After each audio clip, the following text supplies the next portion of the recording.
ওরে ভাই সাহেব 53 কিলোমিটারের রাইড মিস, মানলাম ধরতে পারিনি। रुको जरा सबर करो।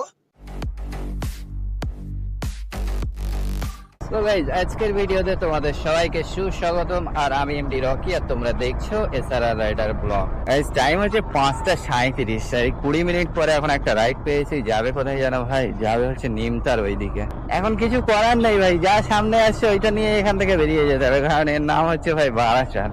এখানে আসলে ভাই অত সহজে রাইড পাওয়া খুব চাপ হয়ে যায়। তোমার আছে হচ্ছে ওই বারাসাত হসপিটালের ভিতরে। ওরে ভাই সাহেব 53 কিলোমিটারের রাইড মিস, মানলাম ধরতে পারিনি। বারুইপুর ভাই, বারুইপুর মিস করে ফেললাম। কি রাইড মিস করলাম রে ভাই সকালবেলা। আসেন, একটা রাইড ধরেছি ভাই, পিক আপ করতে যাচ্ছি। এর আগে একটা কাস্টমারকে ইনড্রাইভে ভাই তুলে নিয়েছিলাম পিছনে। তুলে নেওয়ার পরেও ভাই কাস্টমারকে নামিয়ে দিলাম, খুব এ করে নামিয়েছি। পরে বলছি চলো আগে কাস্টমারকে গিয়ে পিক আপ করি, এটা এখন 1 কিলোমিটার দূরে আছে।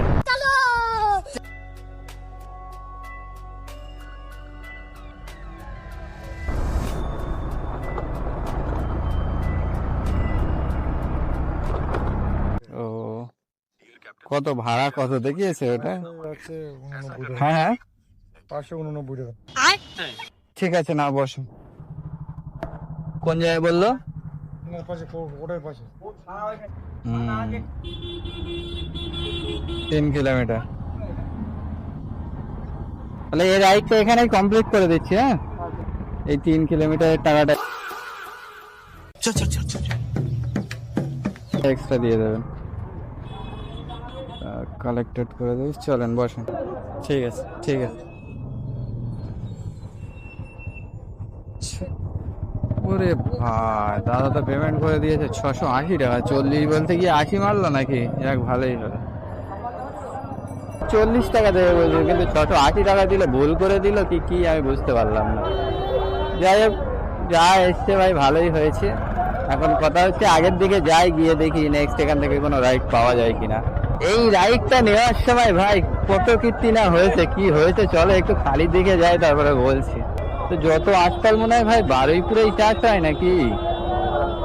শুধু আশফল, শুধু আশফল লে আশফল। কিন্তু আমি দাম জিজ্ঞাসা করেছি ভাই, আমাকে বেশি করেই বলেছে, বুঝতে পেরেছো? পাইকারি রেট বলেনি, খুচরো রেট বলেছে আমাকে। এই দেখো রাজপুর আসছে, কিন্তু 2 কিলোমিটার পিক আপ রে ভাই।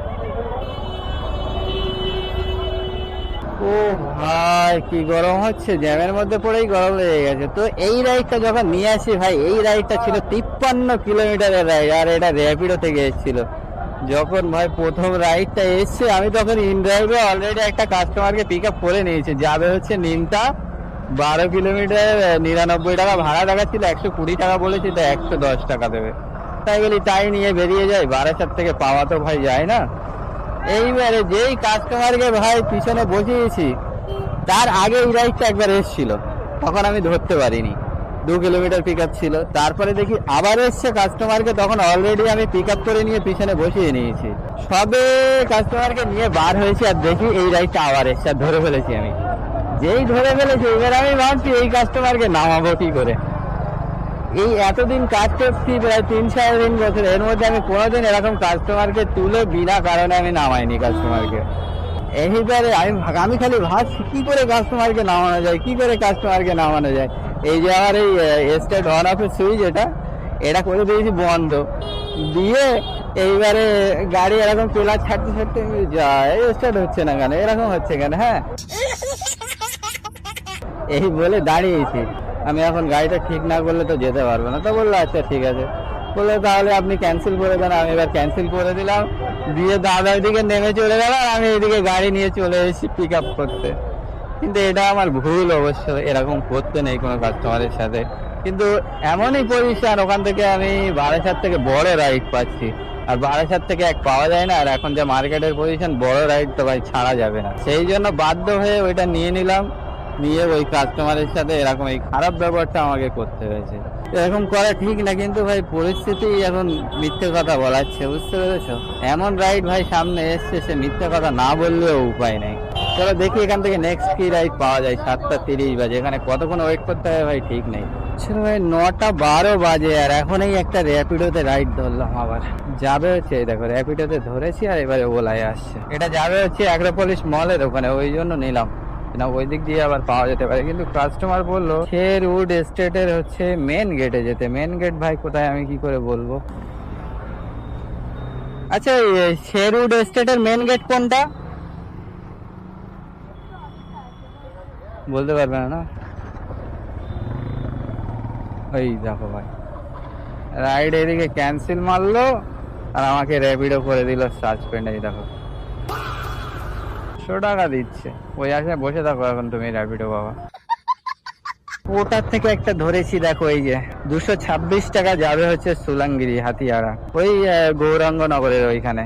কত কিলোমিটার এখন ড্রপ ডিস্টেন্স তা ঠিক নেই, এখন যাই গিয়ে আগে পিক আপ করে আনি। 1.2 কিলোমিটার দেখাচ্ছে পিক। হ্যাঁ এখানে, হ্যাঁ এই যে বস্তাটা কি করে নিয়ে যাব? আরে ভাই কি দিয়েছে,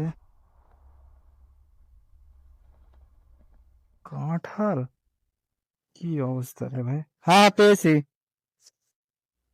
এটা সামনে নেওয়া যায় কোনোদিন? সেটা কাছাকাছি হলে সম্ভব। এই 25 কিলোমিটার রাস্তা এইভাবে নিয়ে যাওয়া যায়? এমনই জিনিসে নিয়ে যেতে আপনার সমস্যা হবেই, সামনে কোনোদিনে নিয়ে যাওয়া যাবে না। ওটা কাছাকাছি ছিল হয়তো, আর এইভাবে নিয়ে গেলে আবার আপনার পুলিশ উল্টো 500 টাকার কেস দিয়ে দেবে সামনে নিলে। আর 25 কিলোমিটার রাস্তা এইভাবে সামনে নিয়ে যাওয়া যায়?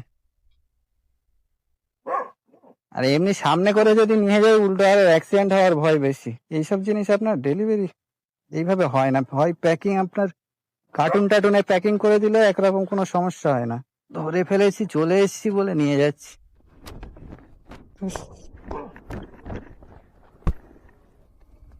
এইভাবে ভাই হয় কোনোদিন?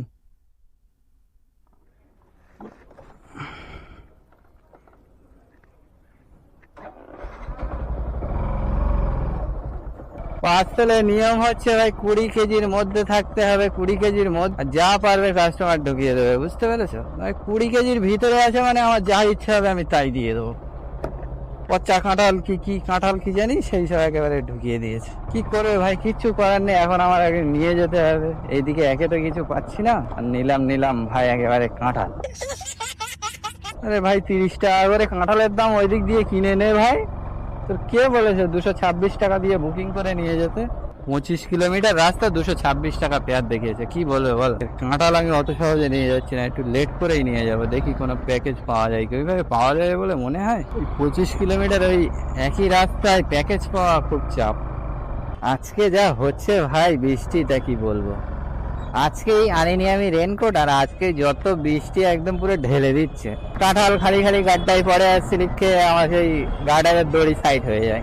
আবার বাদি, আবার নিয়ে আসি, আবার বাদি, এই করছি। নিয়ে আসলাম 1 ঘন্টা 10-15 মিনিট রাস্তা দেখাচ্ছিল, এসে জাস্ট 700 মিটার দূরে আছি ভাই। এত বৃষ্টি শুরু হয়েছে, প্রায় 40 মিনিট দাঁড়িয়ে গেলাম। 40 মিনিট দাঁড়ানোর পরে যে পার্সেল ডেলিভারি করলাম তখন হালকা বৃষ্টি হচ্ছে, আর ওই বৃষ্টির মধ্যে চলে এসেছি, আর ভাই পুরো ভিজে গেছি আমি, গা পুরো ভিজে আছে, এই শার্ট একদম পুরো ভিজে। তার মধ্যে ভাই আস্তে আমি সিটি থেকে একটা হচ্ছে র্যাপিডো একটা পার্সেল ধরে নিয়েছিলাম, যেটা আসবে হচ্ছে চিনার পার্ক। তো ওটা হচ্ছে 200 টাকায় ধরে নিয়েছিলাম। এবার ওটাও সাথে আছে, এটাও সাথে আছে, একটাও ডেলিভারি করতে পারছি না বৃষ্টি হচ্ছে বলে।